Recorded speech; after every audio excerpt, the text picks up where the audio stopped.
Olá, seguimos agora com a aula 3, onde a gente vai abordar o assunto macroeconomia. Perfeito?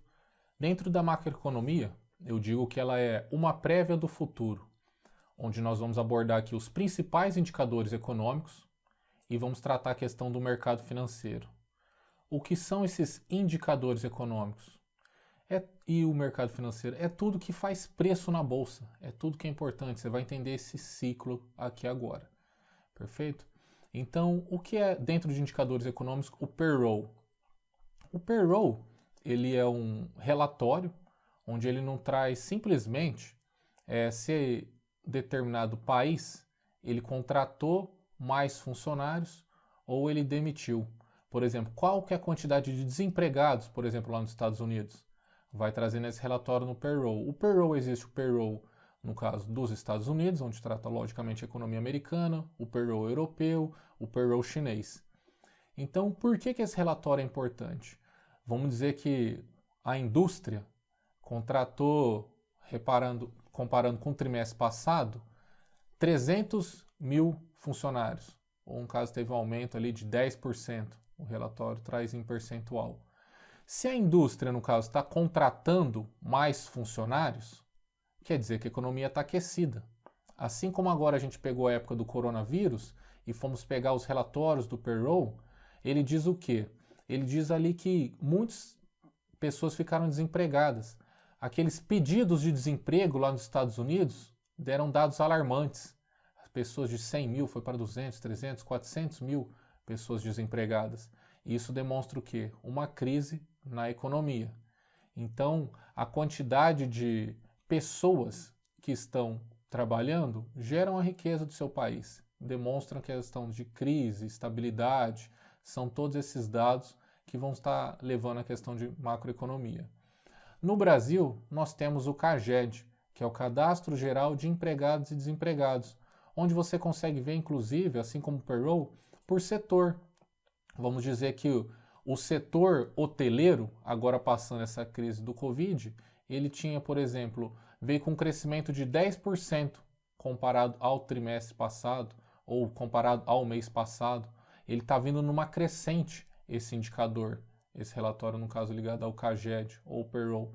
Então, demonstra o quê? Se as empresas, logicamente, estão contratando mais funcionários, isso demonstra uma perspectiva de um futuro melhor. Assim como estávamos vivendo aquela época do Covid ou uma crise em geral e estão se demitindo funcionários, é porque as empresas não estão conseguindo pagar aqueles funcionários, estão vendo uma crise, não está girando a economia. Passando desse, vamos entrar no PMI. O PMI ele é muito simples. Ele também tem o PMI, no caso, americano, o PMI europeu, o PMI chinês. Onde saem esses relatórios, eles fazem preço na bolsa. O que o PMI ele faz? Nada mais é que uma pesquisa com o gerente de compras. Então vamos lá, imaginar que a gente vai lá e liga para o gerente de compras lá da Apple e pergunta para ele, você comprou mais ou menos produtos para fabricar seus itens, seus notebooks, seus celulares? Aí o gerente de compras fala, nós compramos mais insumos, mais matérias-primas, porque nós temos uma perspectiva de um crescimento que é assim de 5% no próximo mês ou 10%. Então isso já demonstra, a economia voltou a estar aquecida. Assim como se fosse ao contrário, vou lá e pergunto para um gerente, por exemplo, de um setor lá da General Motors. Vou lá e pergunto, meu caro, você comprou mais matéria-prima ou menos? Comprei menos. Isso já vai demonstrar o quê? Um mercado desaquecido nesse setor, pelo menos no setor de automobilístico. Então você consegue ver esse relatório, tanto o payroll, que trata a questão de empregados e desempregados, perfeito? E você consegue ver também no PMI, que está linkado ao gerente de compras, saber a situação econômica. No Brasil, nós temos o IBCBR. Ele é conhecido como a prévia do PIB. Ele traz toda a atividade econômica. No caso do Brasil, se ela cresceu, se ela não cresceu, o setor de serviço, o setor de indústria, o setor de energia elétrica, todos os serviços, no caso, ele traz nesse IBCBR, nesse relatório. Por que eu estou dizendo isso? Esse relatório é importantíssimo para você saber aonde você está colocando seu dinheiro. Você quer estar colocando seu dinheiro aonde? No mercado onde esteja aquecido, onde tenha crescimento e tudo mais. Então você vai pegar esses diversos dados. Está contratando mais empregados, está contratando mais matéria-prima. O relatório apontou, no caso, que esse mês cresceu mais do que o mês anterior ou que o trimestre anterior. Está vindo todo numa perspectiva de crescimento. E aí depois você vai olhar as empresas para você estar investindo. Agora eu vou falar um pouco sobre o VIX. O VIX, eu quero que vocês decorem, o VIX é conhecido como o índice do medo. Quanto mais positivo o VIX, significa o quê? Uma instabilidade. O VIX ele mede a volatilidade do mercado de opções, que é um derivativo, mas a gente vai tratar num outro curso, numa outra mentoria. Essa volatilidade, ela demonstra uma incerteza, um medo dos investidores. Então, quanto maior o VIX, maior o medo dos investidores. Então, quando você vê que logo pelo período da manhã que você acordar e ver que o VIX está alto, demonstrando medo, a tendência é que as nossas bolsas caem, a tendência é que as ações desvalorizem e tudo mais. Agora você vê um VIX negativo, demonstra o quê? Uma coragem, que os investidores estão promissores a comprarem cada vez mais ações, querendo investir em renda variável. O DXY, como vocês devem saber, o dólar ele é a moeda mais importante do mundo. Para você ter uma noção, o DXY ele faz uma comparação do dólar frente a uma cesta de outras moedas. Por exemplo, o ien, o euro, são 6 moedas ali que compõem essa comparação do dólar versus essa cesta de moedas. Porque saiba vocês que 85% das negociações feitas no mundo envolvem um dólar. Ou é o dólar com o real, ou o dólar com o euro, o dólar com o ien, o dólar com qualquer outra moeda. 85% das transações comerciais no mundo é feito dessa forma. E os outros 15% que sobra é, por exemplo, real com euro, real com ien, outras moedas que fazem transações entre si. Então o DXY ele mede a força, um comparativo do dólar frente a essas outras moedas. E agora nós vamos tratar o PIB. Qual que é a característica do PIB? Ele traz ali quanto que o país consumiu, quanto que o país investiu, quanto foi os gastos do governo, quanto que o país exportou e quanto o país importou. Por exemplo, nós ouvimos aqui, o agronegócio segurou a balança comercial, segurou o PIB do Brasil. Quer dizer que o nosso agronegócio cresceu muito. O nosso agronegócio foi muito forte, então teve os seus gastos, teve seus investimentos e o agronegócio conseguiu aqui ser muito significativo dentro daquele setor. E isso é o que trata o PIB. O PIB, no caso, ele traz a riqueza dos países. O PIB, ele sai, é um PIB anual, um relatório que demora muito para você ver. Então, você pode pegando esses relatórios, esses indicadores econômicos, saem muitos. O payroll, salvo engano, sai na primeira sexta-feira do mês. O IBCBR, ele sai uma vez por mês. Você vai acompanhando esses indicadores para você saber onde o seu dinheiro está alocado. Se está alocado principalmente numa tendência de alta, que é o que você busca. Perfeito? Uma valorização. E agora vamos tratar a questão do mercado financeiro. O mercado financeiro ele é dividido nesses tipos de renda. Renda fixa e renda variável. A renda fixa, como o próprio nome diz, é aquilo que você já sabe quanto que você vai ganhar. Afinal, aquilo é fixo. E nós temos a renda variável.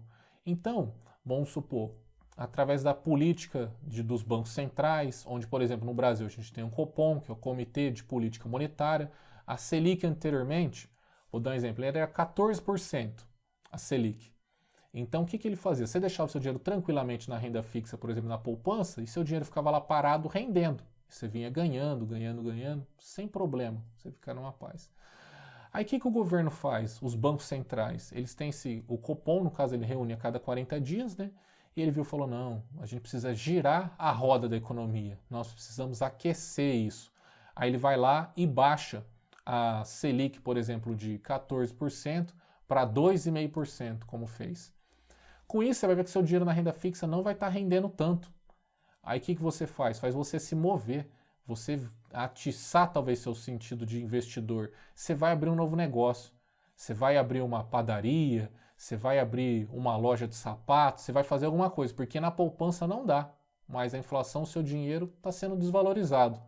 Então isso você vai estar migrando para a renda variável, você vai estar comprando ações de algumas empresas, você vai estar o quê? Movimentando o seu dinheiro, girando isso no ciclo de negócio, onde a gente vai estar abordando. E aqui eu vou falar com vocês também de Treasuries e dólar. Saiba que o que é o Treasury? Treasury é tesouro. As maiores fortunas do mundo estão aonde? Em tesouros americanos. Por que eu falo tanto dos Estados Unidos? Os Estados Unidos, o PIB dele é de 21 trilhões de dólares. Para vocês terem noção, o Brasil é 1,4 trilhões. Olha a diferença. O mundo gira em torno da economia americana. Entende? Então, por exemplo, quando a pessoa compra um título de tesouro americano, que está baseado em renda fixa, ele demonstra o quê? Um medo. Quando as pessoas estão com medo, eu não sei para onde a economia está indo, eu não sei que ele vai lá, tira o dinheiro da renda variável e aplica na renda fixa. Ele faz essa mudança de um setor de renda fixa e vai para a renda variável. Se a renda variável está pagando muito e está dando segurança, as pessoas vão continuar nela. Se ele vê que na renda variável está uma instabilidade, um coronavírus, uma crise, presidentes discutindo entre si, guerras, as pessoas tiram a grana de renda variável e vão para a renda fixa. Vou buscar o quê? Segurança. É por isso que você vê comprando cada vez mais título de tesouro americano numa crise, comprando ouro. As pessoas buscam o quê? Uma estabilidade. Compram um título de tesouro americano porque é o quê? É o que é mais seguro, é a maior economia do mundo. Então as pessoas compram esses títulos, compram dólares. O dólar sabe que é a principal moeda do mundo. Então eu não quero ter o real, que é uma economia nossa é muito variável. A gente está vendo uma tendência boa aí agora com o Ibov crescendo cada vez mais a nossa economia, mas ela é muito sensível. Eu quero algo mais estável. Então por isso que as pessoas compram dólares. Para se comprar dólar, o que acontece? Você tem que desfazer de determinada moeda, a moeda do seu país, e converter a moeda do seu país. Por exemplo, eu tenho que vender real para comprar dólar. Como as pessoas vão estar comprando dólar, o dólar vai estar valorizando. Aquela velha regra da oferta e da demanda. Então eu vou vender minhas ações que eu tenho de Petrobras, Vale, Magazine Luiza, estou vendendo essas ações e quero ficar com dinheiro e converter esse dinheiro para comprar dólar, quero algo mais seguro, ou quero comprar algo mais seguro, quero comprar título do Tesouro Americano. Para vocês terem noção, os Estados Unidos, ele é o maior devedor da China. Como assim? É isso mesmo, eles não são concorrentes, são também, e parceiros. A China, ela para guardar suas economias, uma boa parte da sua economia, ela vai lá e compra título de tesouro americano, porque a economia é mais segura. Guarda essa palavra, segurança, estabilidade. O que ele faz? Ele, por exemplo, compra lá, paga R$9 um título de tesouro americano. Daqui, aí você tem os títulos por período 1 ano, 5 anos, 30 anos, eles vão estar te pagando, de repente, $10, vão estar te pagando menos, lógico, mas vão estar te pagando. Isso gera o quê? Uma segurança. Então você vê essa migração de renda variável para renda fixa. As pessoas buscando, no caso, o seu lucro. Ah, surgiu uma nova crise, eu não sei como vai funcionar aquelas determinadas empresas, aquele setor onde você vai estar acompanhando no que eu disse nos indicadores econômicos anteriormente.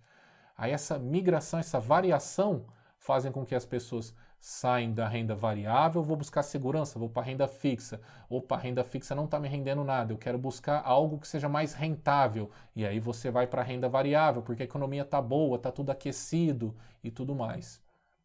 Isso são Cada país, tem também te dizer, tem as bolsas mundiais. Quando você vê, por exemplo, o que é o Bovespa, o Ibovespa, no caso, o índice, né? Bovespa nada mais é que a nossa Bolsa do Brasil, onde a gente vai estar tratando um tema mais na frente. Então, todo o mundo, no caso, tem as suas bolsas. Cada país, no caso. Temos a Nasdaq, que é a Bolsa de Tecnologia nos Estados Unidos, onde as empresas lá nos Estados Unidos, para captar recursos de tecnologia, são listadas na Nasdaq. Você tem a NYSE, você tem as bolsas europeias, a bolsa chinesa, onde elas fazem o quê?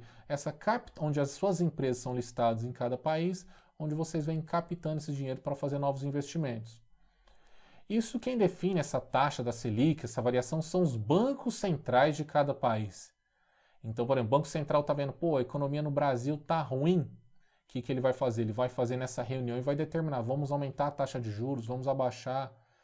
para ter esse controle no caso da inflação. Um exemplo bem claro, baixou a inflação e está se imprimindo cada vez mais dinheiro. O que está acontecendo? Você abriu uma padaria, aquele seu funcionário que ganhava, vou dar um exemplo, R$ 1.200, agora está tendo mais dinheiro na economia, ele vai querer ganhar R$ 1.400, R$ 1.500, R$ 1.600. A padaria do lado está pagando R$ 2.000 para ele, para ter aquele padeiro que ele está vendendo. Então isso vai gerando o quê? Uma inflação. Consequentemente, o padeiro tendo mais dinheiro, ele vai o quê? O que vai precisar, por exemplo, o carro dele for um pneu. O mecânico lá que troca o pneu do carro, ele não vai cobrar mais R$ 50, ele vai cobrar 60, 70, porque ele sabe que o poder do padeiro está maior. Então isso vai vir no controle, as coisas vão inflando, vão inflando, vão inflando. Ou o Banco Central vai tentando controlar os preços, onde tem diversos índices, onde você pode se aprofundar um pouco mais. O IGPM, PCA, são diversos indicadores onde você tem que estar continuando esse curso, continuando ministrando, porque tem alguns indicadores que vão impactar mais no setor de imóveis. Outro IPCA, por exemplo, índice do preço ao consumidor. Por exemplo, nós temos os itens nossos que são da cesta básica. Por que está tão caro o ovo? Por que está tão caro o pãozinho? Aí você vai ver tudo que afeta, tudo que os impactos que influenciam nesses índices e o que envolve no mercado financeiro. E tudo isso, para finalizar, é esse business cycle. Então você consegue ver lá o que?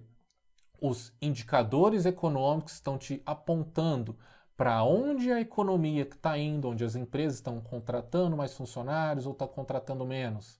O gerente de compras lá está comprando mais matéria-prima ou está comprando menos. Você está vendo lá que no caso das empresas, o dólar está aumentando ou o dólar está caindo.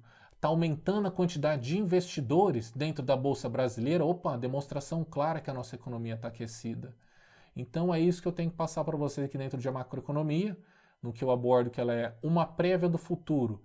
Se você começar todo dia a olhar um pouco os relatórios macroeconômicos, eu te digo que você já está aqui com 50% de sucesso. Porque você já está como se fosse uma bússola. Você já está olhando, tendo um norte para onde a economia está indo. Isso aí vai ser uma garantia de sucesso. Perfeito? Vejo vocês até lá no próximo módulo. Muito obrigado.